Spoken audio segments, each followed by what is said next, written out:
can't marry you. Yes, I can! I'm sorry, John. How dare you take him away from me? Take him? Yes, take him! He was never yours to have. How can you say that? I love him! He's too poor a gamble. We can't risk it. Yes, we can! I can!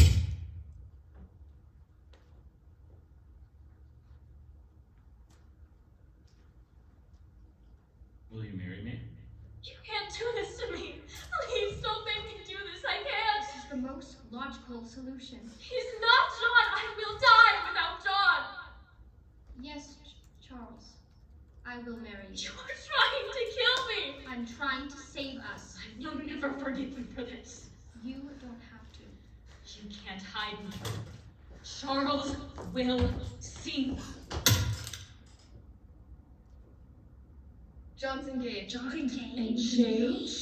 John looks so sweet with his new fiancée. Sweet. John's married. John's married? Since when? His wife. You must be so lucky. So happy. So happy. They're going to Europe to paint. John's wife must be so lucky. They're so successful. And he pays royalty. And his royal Yes, he's just so successful. John's coming home.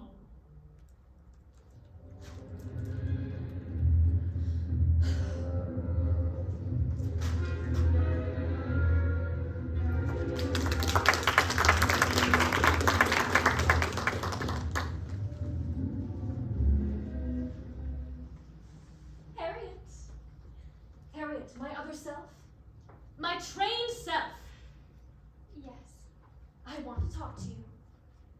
Well, Oh, Harriet, you are beautiful today. am I presentable, Hetty? Suits me. I tried to make the best of the good points. My passions are deeper than yours. I can't keep on the mask as you do. I'm crude and real. You are my appearance in the world. I'm what you wish the world to believe you are. You are the part of me that has been trained. I'm your educated self. I am the rushing river. You are the ice over the current. I'm your subtle overtones. But together, we are one woman, the wife of Charles Goodrich. There I disagree with you, Hetty. I alone am his wife. Harriet, how can you say such a thing? Certainly, I am the one who flatters him. I have to be the one to talk to him. If I give you a chance, you would tell him at once that you dislike him. Well, I don't love him, that's certain. You leave all the fibbing to me. He doesn't suspect that my calm, suave manner hides your hatred. Considering all the scheming it causes me, it can safely be said that he is my husband. Oh, if you love him. I don't love anybody.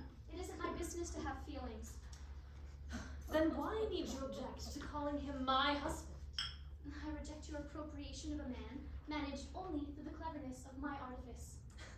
You may be clever enough to deceive him, Harriet, but I am still the one who suffers. I can't forget that he is my husband. I can't forget that I might have married John Caldwell. How foolish of you to remember John just because we met his wife by chance. That's what I want to talk to you about. She may be here at any moment. I want to advise you on what to say to her this afternoon. By all means, tell me now, and don't interrupt while she's here.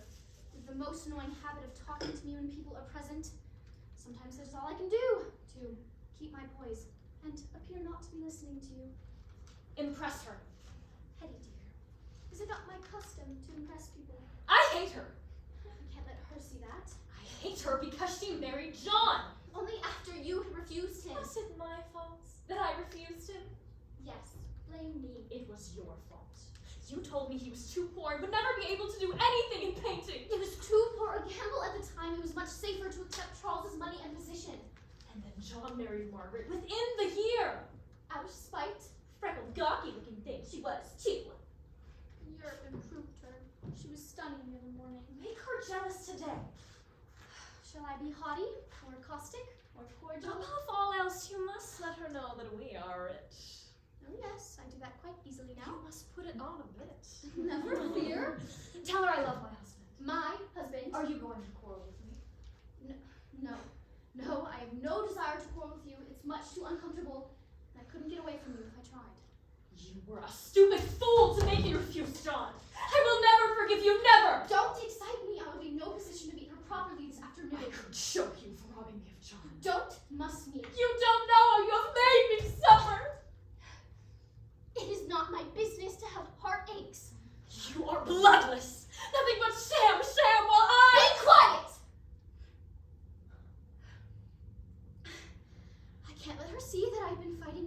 yourself. And now, after all of my suffering, you say that it has cost you more to be married to Charles than it has cost me. But it's the pain here in my heart. I've paid the price, I've paid. And Charles is not your husband. He is. He isn't. He is. He isn't. I'll kill you.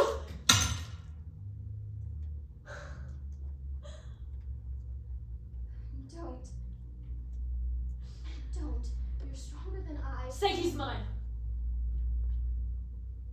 He's ours. There she is now. But wait. I can't let the doorman hear my real self. It's much too improper. Show Mrs. Caldwell up. I'm so excited. My heart's in my mouth. That state you put my nerves into. Don't let her see that you're nervous. Tell her Charles is rich and fascinating. Boast of our friends and to make her feel she needs us. I shall make her ask John to paint us. That's just my thought. If John paints our portrait, I'll wear an exquisite gown. make him fall in love again. Yes. Yes. Margaret, it's so good to see you. That is a lie. How enchanting it is to see you, Harriet. I fight you if I dare! Wasn't our meeting a stroke of luck? I've thought of you so often, Harriet, and to come back and find you living in New York. Mr. Goodrich has many interests. Flatter her? I know. Mr. Goodrich is so Sickening. successful. Tell her you're rich. Won't you sit down? Oh, what a beautiful lamp. Do you like it? I'm afraid Charles paid an extravagant price. I don't believe it. I'm sure he must have.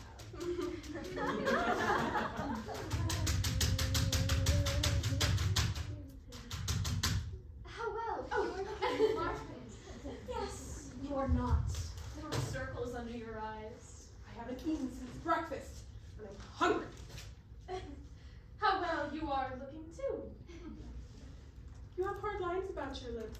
Are you happy? Don't let her know that I'm unhappy. That's right. Why shouldn't I look well? My life is full, happy, complete. I wonder. Tell her we have an automobile.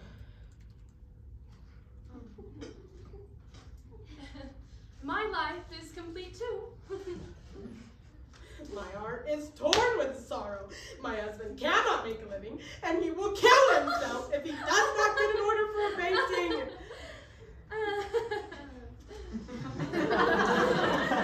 You must come and see us in our studio. John has some excellent portraits. Tell her we have an automobile. Do you take lemon in your tea? Take cream. It's more filling. Cream, if you please. Cakes? I could eat them all. How many lumps? Sugar is nourishing. 3. I used to drink very sweet coffee and turkey, and ever since I don't believe you were ever in Turkey. Oh, I wasn't, but it is none of your business. Have you been in Turkey? Do tell me about it. Change the subject. You must go there. You have so much taste in dress. You would enjoy seeing their costumes. Aren't you going to pass the cake? John painted several portraits there.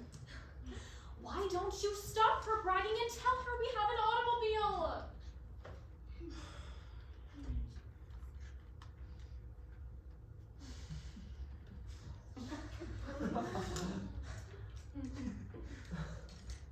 Cake. Yes. Thank you.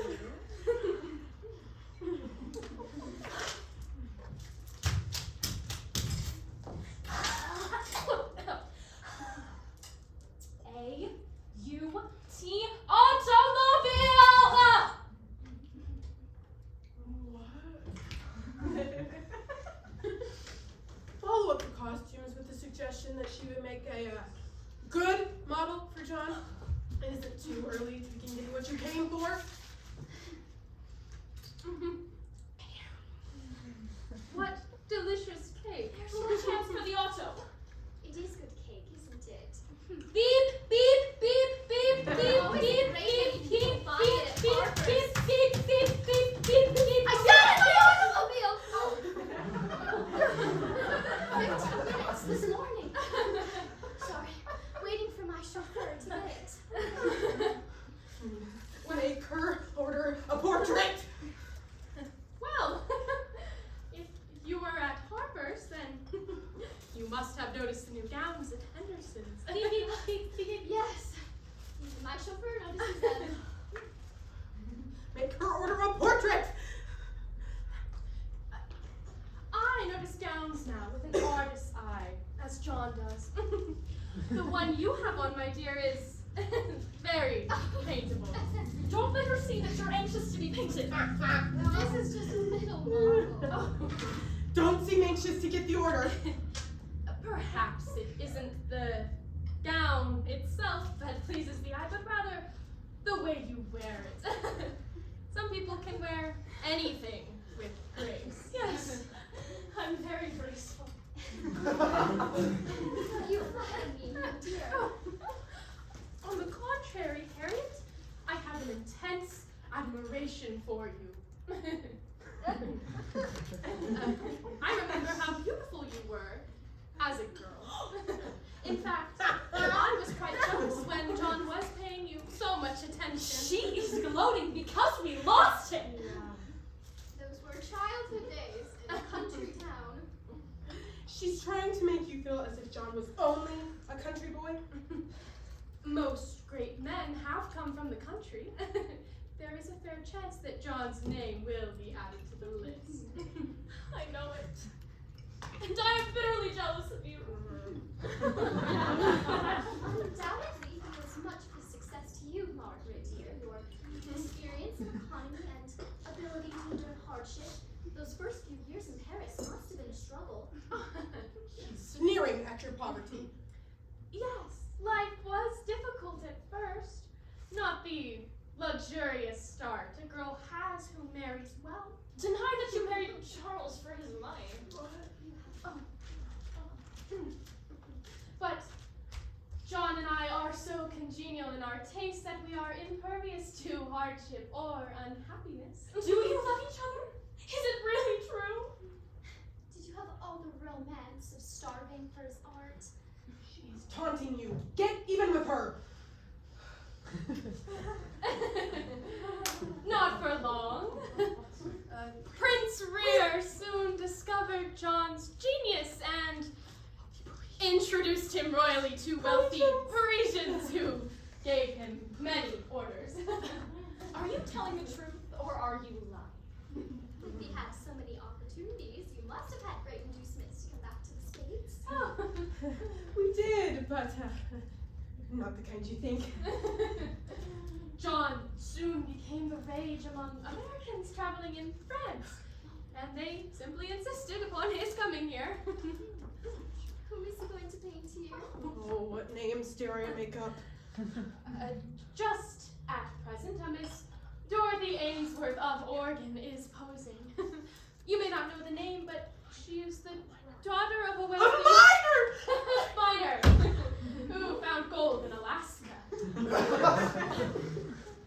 dare say there are a great many Western people we have never heard of.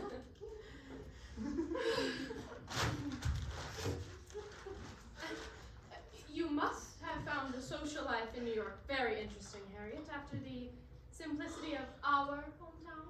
There is no need to remind us that our beginnings were the same.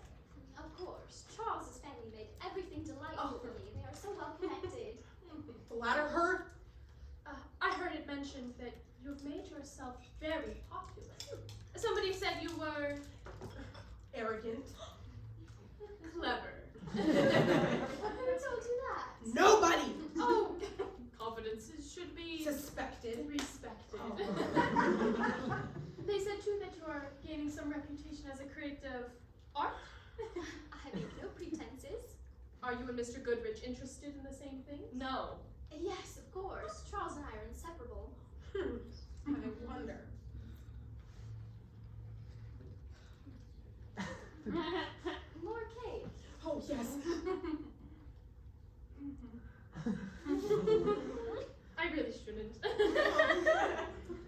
After my big luncheon, John took me to the Ritz. And we are invited to the Bedfords for dinner. They have a magnificent house near the drive. I really shouldn't. Oh, starving! But the cakes are so good.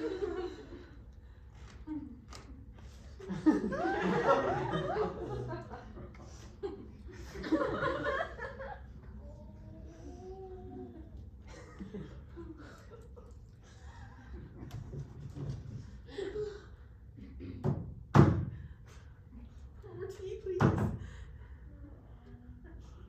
More tea. Yes. No, thank you. How wonderfully life has made itself for you. Well, position, a happy marriage, every opportunity to enjoy all life's pleasures, beauty, art. How happy you must be. Don't call me happy! I haven't been happy since I gave up John. All of these years without him. The future without him. No. No, I shall win him back away from you! Away from you!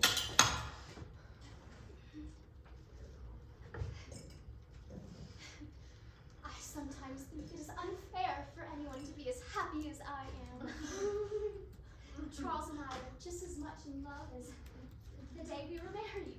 To me, he's just the dearest man in the world. My John is. I love him so much I could die for him. I'm going through hunger and want to make him great. He loves me. He worships me. I should like to meet Mr. Goodrich. Bring him to our studio. John has some sketches to show. Not many, because all the portraits are purchased by the subject. He gets as much as $4,000. Oh my. Don't pay that much. As much as that. Oh, it's not too much when one considers that John is in the foremost rank of artists today.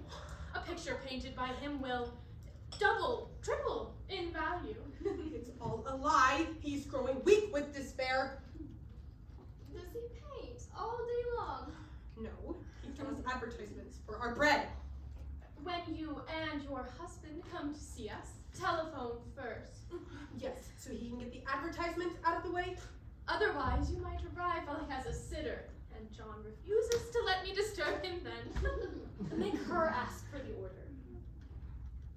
Lagrange offered to paint me for 1,000. Oh no. Oh, Louis Lagrange's reputation isn't worth more than that. I've heard his work is well mentioned. Yes, he is doing splendid work. Dear me, no! He is only praised by the masses, not by all artists themselves. Must I really pay the full price? I guess if he's not respected by artists, it would be a waste of time to sit for him, wouldn't it? Just give us the order! John is so despondent, he can't endure much longer. Help us! Help me! Save us! Yes, I think it would. Don't seem too eager. Though if it's only 1,000, one might consider it. If you really wish to be painted, why not give a little more and have something really worthwhile? After all, John might be induced to paint you a little below his price, considering you used to be such good friends. Oh, now we've got her. That's very sweet. Of course, I don't know. Oh, for heaven's sake, say yes! Of course, I don't know whether John would. He's very peculiar in these matters, and he sets value to his work and thinks it beneath him to discuss price. You needn't try to make us feel small. Still, I might quite delicately mention that inasmuch as you have many influential friends, you would be very glad to Finish what I don't want to say. Help her out. Of course. Introductions will follow the exhibition of my portrait. No doubt. Be patronizing. No doubt. I shall introduce your husband to his advantage. Saved. If I find John in a propitious mood, I shall take pleasure, for your sake, in telling him about your beauty. Just as you are sitting now would be a lovely pose.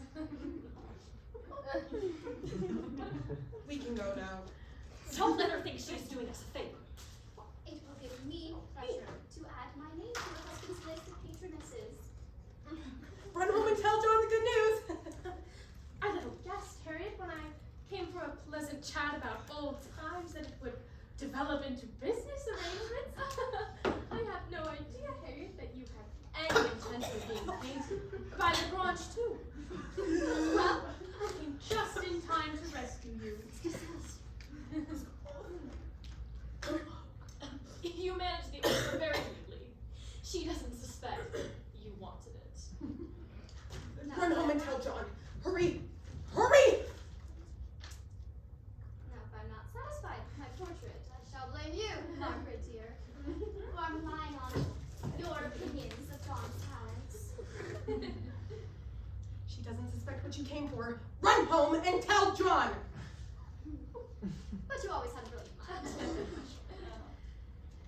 It is you who flatter now. One does not flatter when one tells the truth. You don't have to stay so long. Hurry home!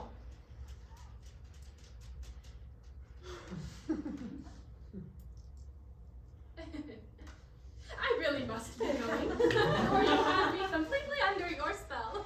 Do go. I have to dress for dinner. Oh, don't hurry. I hate you!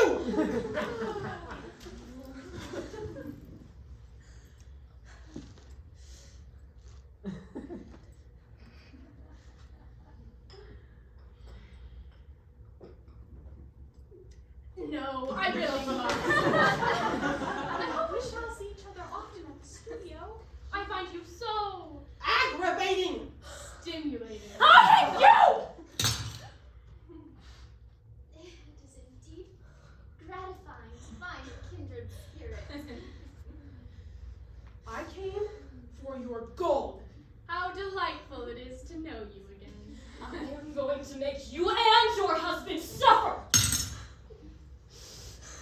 My kind regards to John.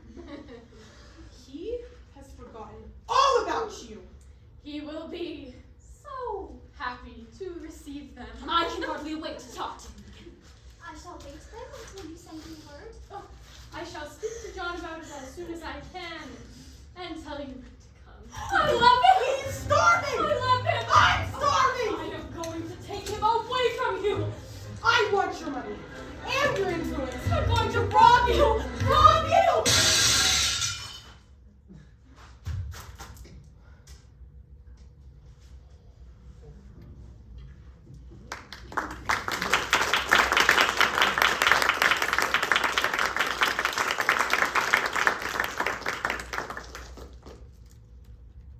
I've had such a delightful afternoon. It has been a joy to see you.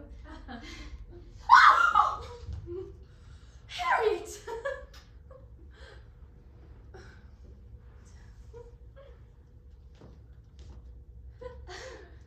Sorry.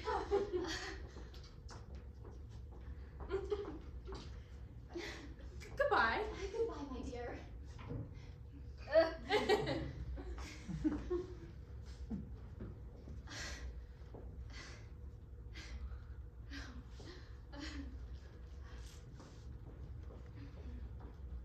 Oh!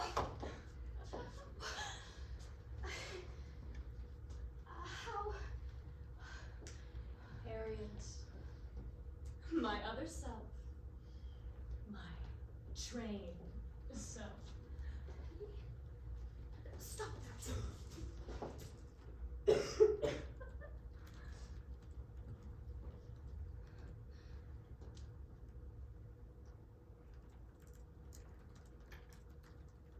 Don't let Rachel.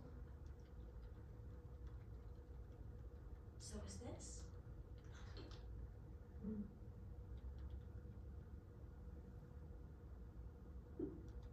Good choice.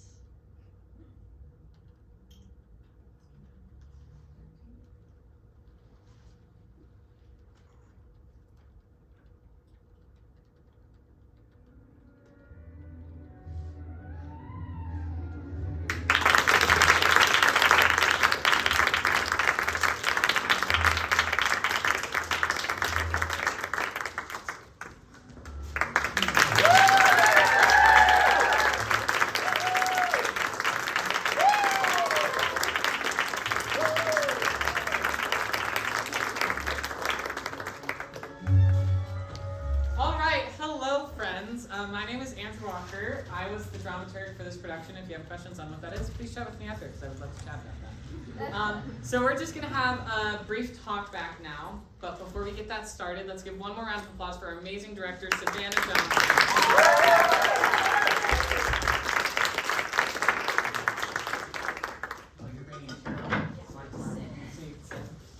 So this shouldn't take very long. We don't want to take up too much of your time, but we just want to help you maybe process a few of the things that happened and ask some questions if you have any questions. So first, I'm going to ask you guys a question just to sort of get you thinking. How do we define ourselves? Is it by the image we present or by the thoughts we have? Is it a mixture of both? Do you have to pick one? Which one? You can just like raise your hand if you have any thoughts. They don't have to be like super great thoughts, don't worry.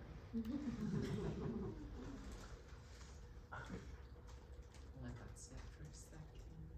It's a hard question, I know.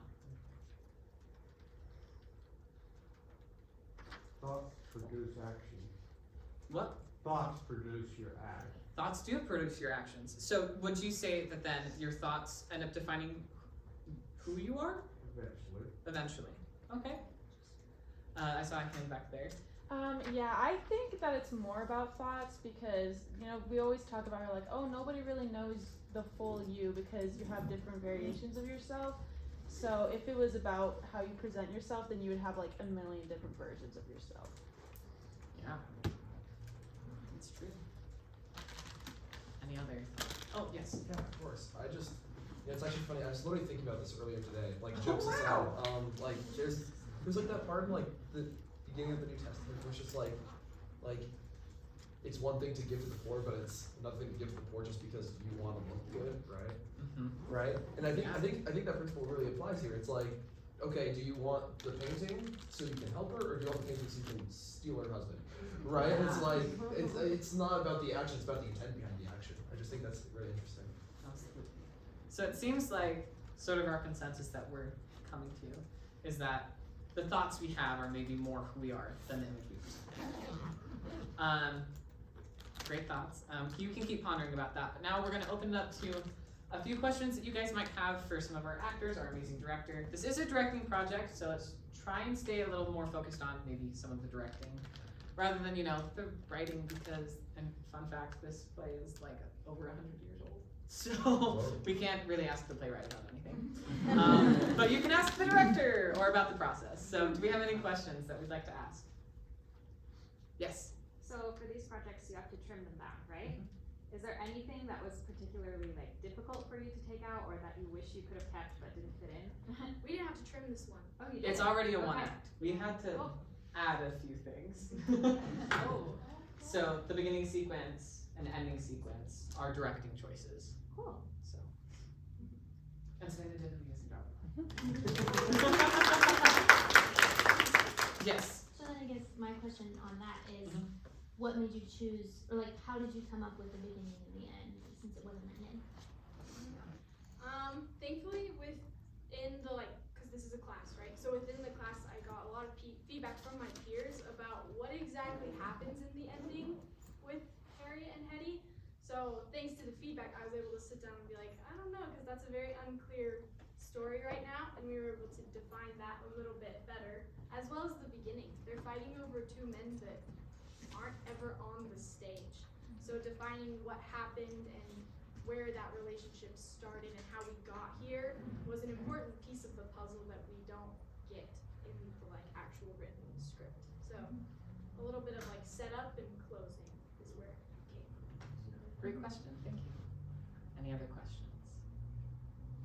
Yes. What was the decision with like when she, because I mean I only saw it once, but I think she only like smashed the mirror physically once, but then the rest of the time like you still hear the like cracking noise, but she's not like physically smashing the mirror. So why did you sometimes have her physically smash it and sometimes I'm gonna turn that back to you. Bro, why do you I know. Teacher move, right?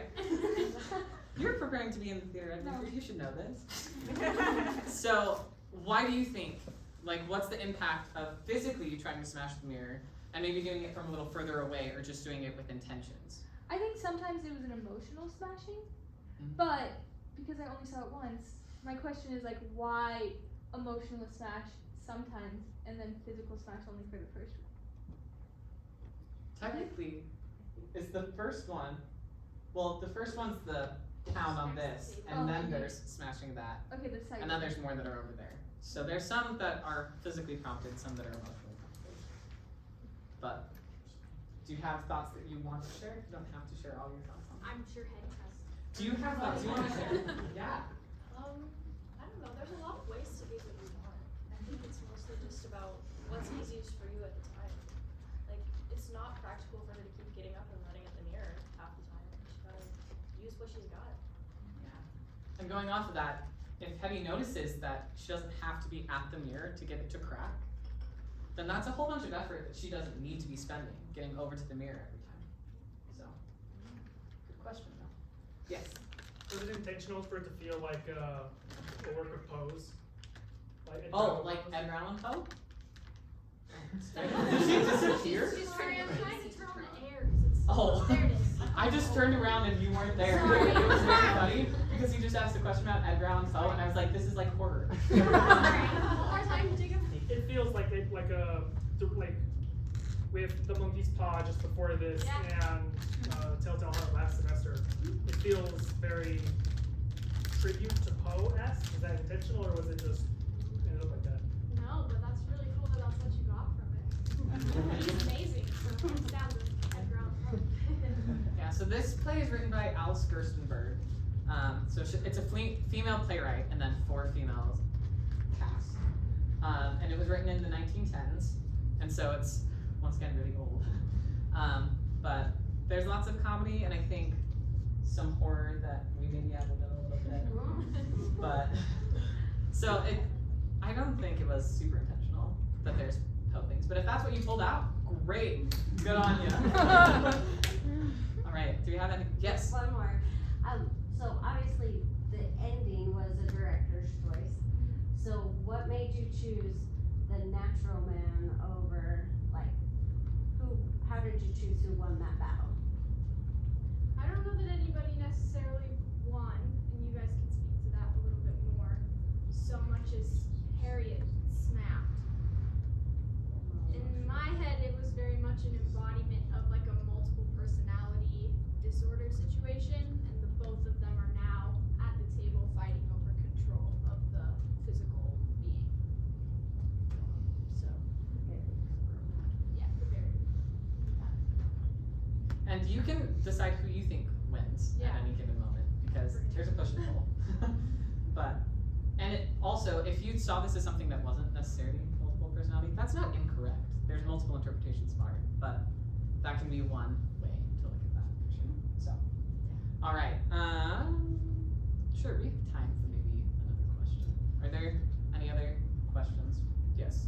I don't know the script and I don't know what's written in it, and I'm very curious about the set itself and about like if this is how it's written to be, having this sort of mirror in the middle or having a tarp for the carpet. So I just wanted to know like what inspired those things, because this side's a lot more uglier, I guess.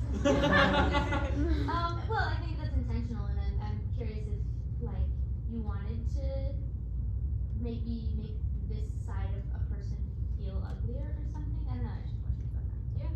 Yeah. It's definitely not in the original script this way. In the original script, it's one set, and then we have the like Harriet and Margaret over here that are like actually having like the tea and stuff, and then typically like how it says in the stage directions and stuff, Hetty and Maggie are behind them trying to get them to do stuff. Oh, interesting. And so it's like one reality where like their emotional selves are like right behind them trying to get them to do stuff. Mm-hmm. And so this like mirror split down the middle, all the mirror crackings and everything, that was all Savannah. Oh yes. So this play is read in script analysis if anyone takes 140 here. So I laughed when I auditioned for it because I was like, this play is super boring.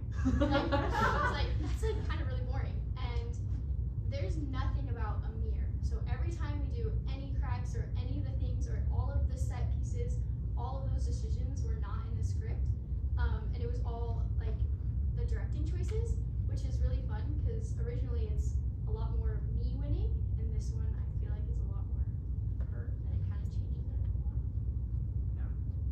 So that leads into my final question that I want to leave you with. Look at that great transition that you didn't even know you were making.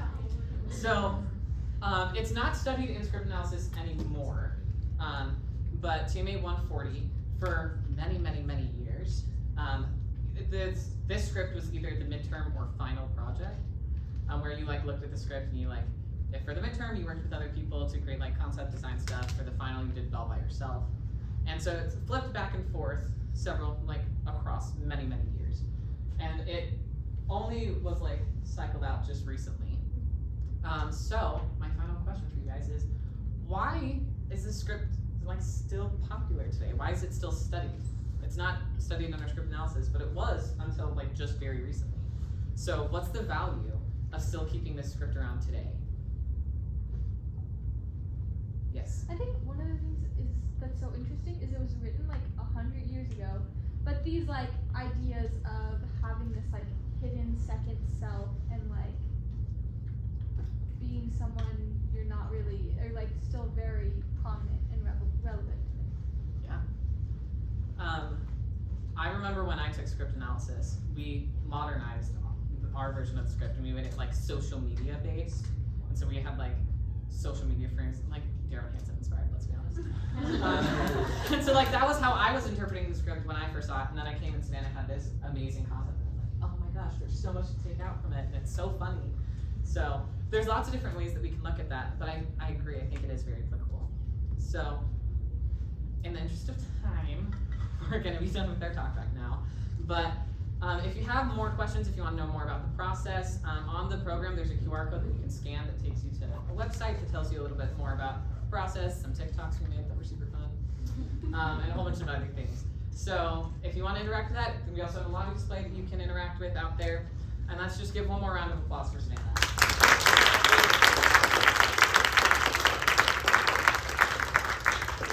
All right, thank you all so much for coming. You are free to leave. If you want to talk with the people